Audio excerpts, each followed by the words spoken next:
Stay tuned. Sige. Stay Naging masunurin si Unin. Listen to mama. now. Wait now, Mama. Si Unin, Wait now. Hmm. And action. Stay tuned. okay. Si Unin ay isang batang payat at may mahinang pangangatawan. Palagi siyang sinisipon. Singhot dito, singhot doon.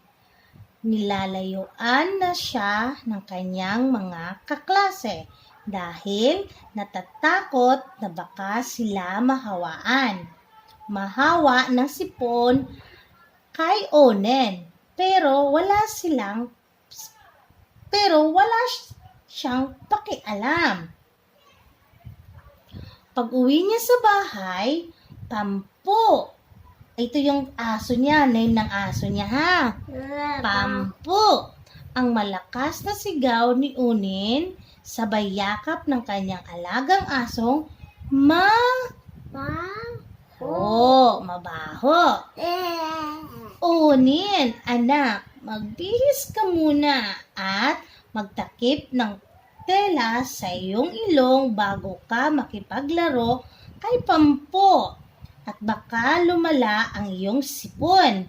Ito ang laging bilin ng kanyang nanay pero hindi niya ito sinusunod.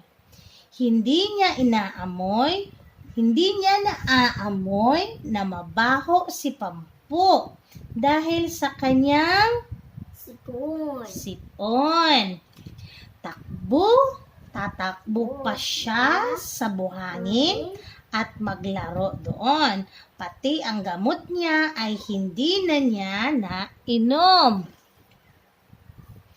Tuluyan nang lumala ang sipon ni Onin. Oh, yan, sipon ni Onin. Hindi na niya naaamoy ang masarap na pagkain niluto ng kanyang nanay o ina. Kaya wala na siyang gana at hindi na rin siya nakakapasok sa eskwelahan. Pati pakikipaglaro ay hindi na rin niya nagagawa. Russell. Dinala si Unin ng kanyang nanay sa ginamot siya at pinainom nito. Saan dinala si Unin sa? Doktor. Unin, dapat mong inumin ang mga gamot, sabi ng doktor, na ipagbibilin ko sa nanay mo.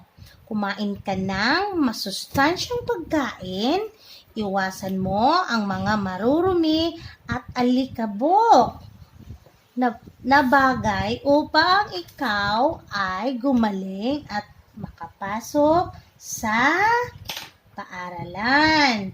Russell. Pag-uwi ng bahay, inalala ni Unin ang lahat ng sinabi ng Doctor. Sinusunod niya lahat ito at tuluyan na siyang gumaling. Ito, kumain si Unin ng vegetables and fruits. At saka nag-inom si Unin ng medicine o gamot. Pagpasok niya sa eskwelahan, wala na siyang sipon at nakikipaglaro na sa kanya ang kanyang mga kaklase. Yan, nag-play na sila. So, the next question is, sino ang bata sa kwento? Si? Unin. Oh, isulat mo dyan sa number 1. Unin.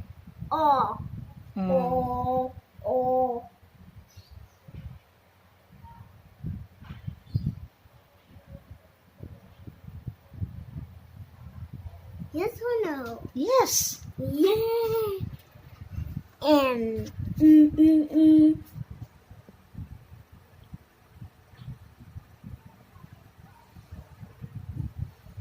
yes or no? Yes. Next. I.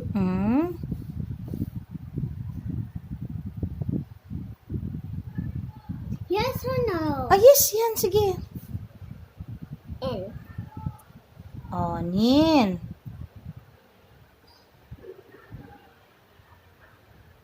Yes or no? Yes.